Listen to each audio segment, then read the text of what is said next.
Hoy, en Toquin Tech, Elaine del Bell se encuentra con John Nicholls, uno de los padres de la neurociencia mundial.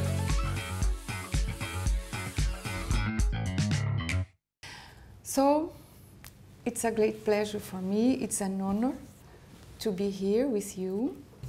So, if you agree, we can start talking. The first thing I would like to know, John, that you tell me is when you start your studies, and I know that you are from the UK, your father was a medical doctor, and when you start and why did you choose to do medicine, that I know you are a medical doctor, please. The reason I chose medicine was because I had a very good father, and I went to a horrible school in England, which I hated from the first day till the day I left when I was 17.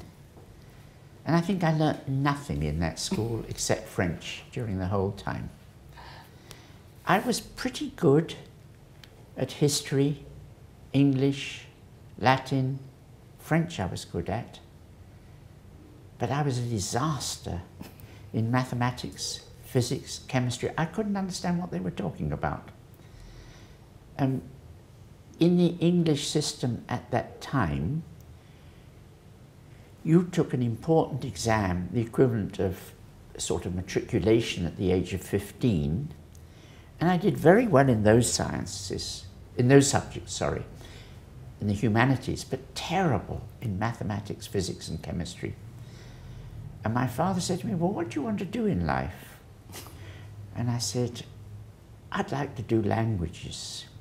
And he said, if you do languages, you will be a school teacher. And the one thing I knew I did not want to be was a school teacher. And so I said, I don't know what else to do. He said, why don't you do medicine? Medicine is so broad, you will find something you like in it. So then in the ghastly English system, I had to specialize for the last 2 years in school and do nothing but physics, chemistry, biology to get into medical school. And I failed them all. And in my office, instead of having a diploma on the wall, other people have their diplomas. I have this thing from the London University saying I failed botany, zoology, physics, chemistry, didn't know how to do them. So I had to do another year to make up. And I went to a polytechnic, and my father, being a doctor, spoke to somebody. So I got into a medical school when I passed. I had no reason to get into it. And then, with really no background in science, I saw that physiology was fascinating, and it was an advantage to come completely ignorant. So you decide not to see patients. You No. got in love for physiology. I never wanted to be a doctor. You never want, okay. And this was a problem for me because when I had a medical degree, I thought it was almost a crime in the world we live in to have a medical degree and not help people. But I knew I would be a bad doctor. I would be good for the first 3 years, very kind to every patient, but after 4 or 5 years I'd be so bored, I'd be like all the other doctors, no good at all. And I loved physiology, as I told you. Any inspiration, anybody that make you feel like doing physiology? Oh, I never thought of it quite like that. But the dean of the medical school, the day we came in, said something that impressed me a great deal. I was sitting there bored with the usual things about you're now medical students and so on. He said, most students come in and they think, oh, I've got to get through the first year and a half, which is anatomy, physiology, biochemistry, pharmacology, and then it'll be interesting because I start to see patients. And then when you start to see patients, you'll say, ah, only another 3 years of this and then I'll be a doctor. And then when you're an intern, you think, oh, only 2 years of this, then I'll be a resident. And he said, you're always hoping for something else. We're going to teach you physiology as if you're going to be physiologists, anatomy as if you're going to be anatomists. You do each thing for its own sake. And that impressed me. That is wonderful. Everybody, you know, the medical students, they made something that is adios básico, goodbye basic science, because they, like the dean said, they want to be a doctor. They don't want to learn. Well, I'm impressed. John? Well, nearly all the medical schools I've been in, the students have at the back of their mind, why do I need to know this to be a doctor? That's true. But that's not true in one medical school, which we can talk about later if you like. There's one really good medical school. Okay, good. If you want to say something now, would be nice. No, better you talk a bit. Oh, okay. So, in some way, do you think your father influenced your decision? Yes. He was a very good father, and I thought what he said was wise, and it even had a benefit for me quite apart from myself, because my son, older son, inherited my negative gift for mathematics. He couldn't do maths or physics or chemistry, and he had to choose what to do. And I suggested to him he should do law, because law was broad enough, he would find something. And now you know him, and you know he's doing very good work prosecuting the war criminals. It's wonderful. That is wonderful. Okay, but I would like to think about your life. I know that you were born in London, and you lived there during the Second War, and after that going to the school. Could you tell me something about that? How was to be a child or a young man in London this time? Well, the difficulty was, war is so horrible. It was not as horrible in England as it was in occupied France, or God forbid, occupied Poland or Russia. But it was bad, not that bad. What was bad was I had to go to a boarding school, and I hated it. I was never happy in school. And as I told you, I learnt nothing there, except suffering. I remember that once you told me that you love butter, and during this time you could not have enough butter, and you love orange juice, the same thing happening, and you were talking me something about glutamate, no, the powder that just appeared this time, no? Good. But when you were a young man, medical student, life was nice in London, you know, personal life? It was lovely. My personal life was not so good because I was very shy. And I had two great disadvantages. I didn't drink, so I couldn't lose my inhibitions. And I couldn't dance because I kicked the person I was with. And so, apart from that, but I was very happy as a student. Oh, good, that's nice. And your first job was in London, no, John? In Oxford, University College of London. Where did you start your, you know, Well, I interrupted my medical school work to take 3.5 years off to do a PhD with Bernard Katz. And then I had to go back to medicine and finish the degree. Now times are very difficult for young people because it's very hard to find jobs. Yeah. Then it was difficult in a different way. You could not get into a medical school to teach unless you had a medical degree. A PhD was no good. And so the medical degree was a great advantage. Okay. And your first position was in? First position was as a postdoc at University College London. London. And after? And then afterwards I went to Oxford, spent 2 years there. I did not like Oxford. I still don't like Oxford. It's the only place I've been which I didn't like. Okay. And then I went as you know, to do postdoctoral work with Stephen Kuffler at Harvard, and that changed my life. Good.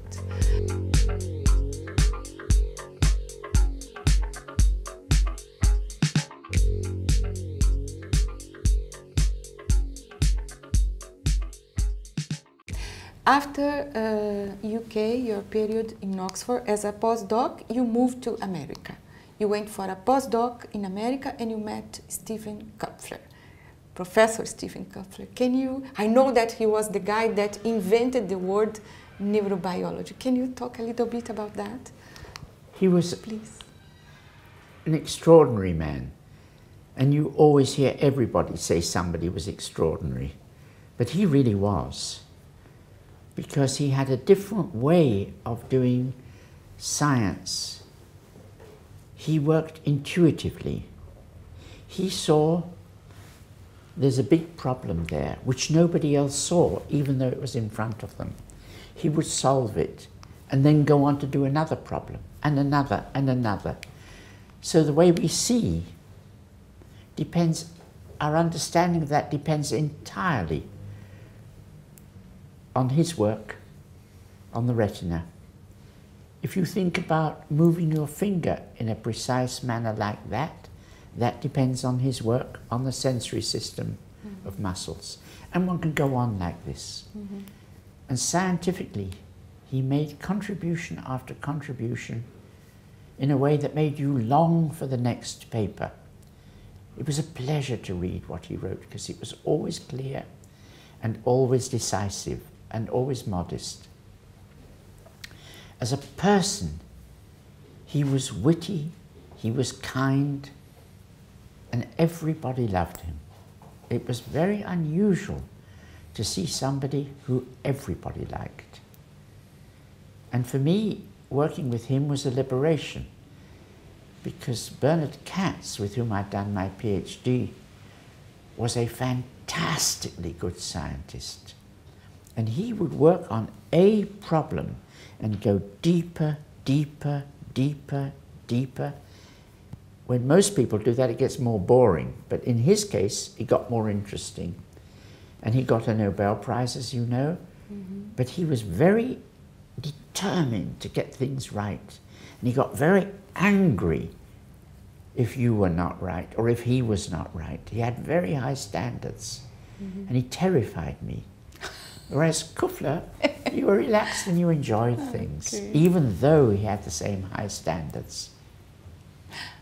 Would you say that you were lucky, or you are modest? You are going to say that you were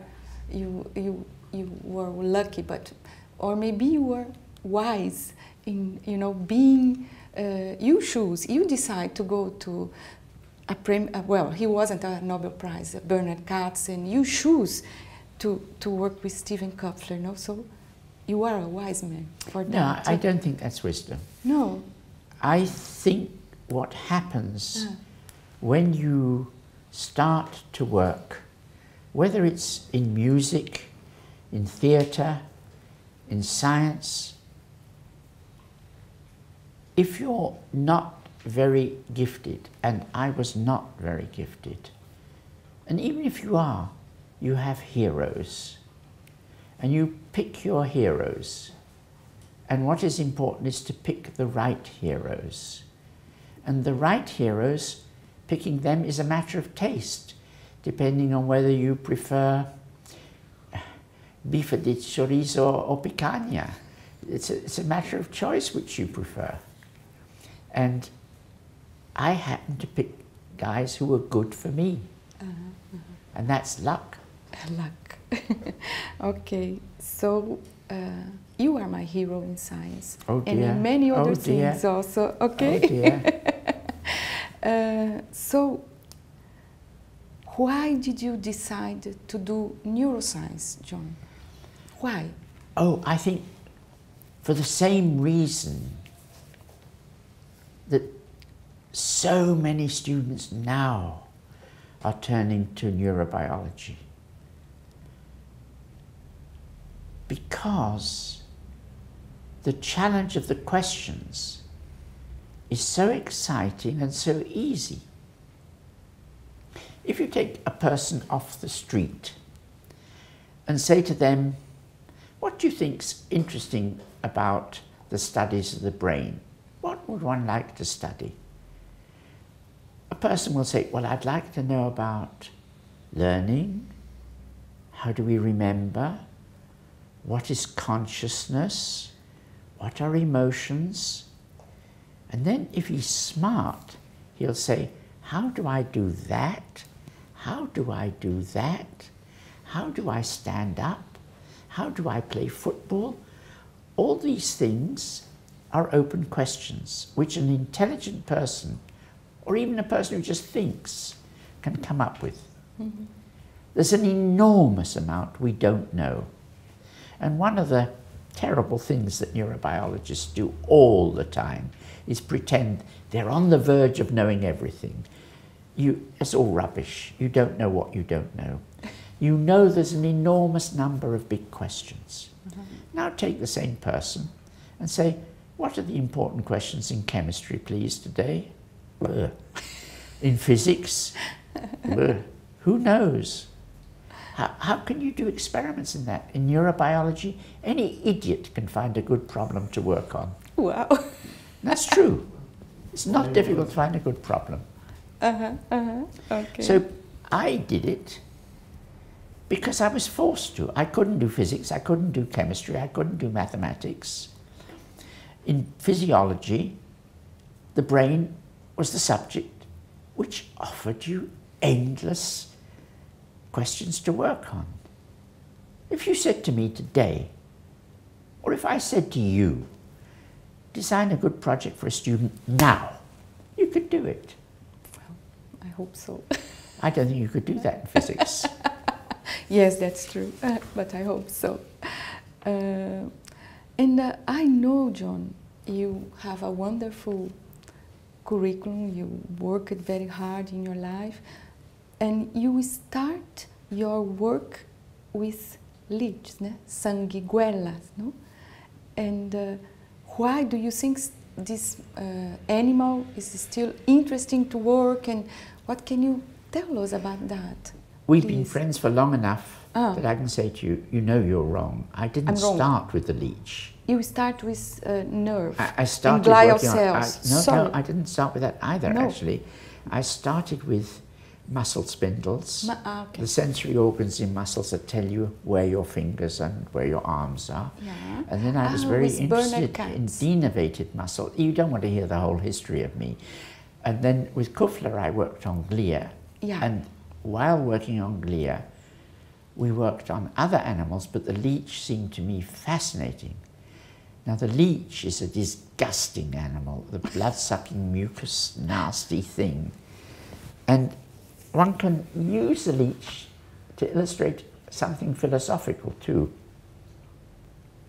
What we don't know. I'm going into a little side avenue here, which is not really relevant, but still, the leech was used for hundreds of years to treat people with different diseases.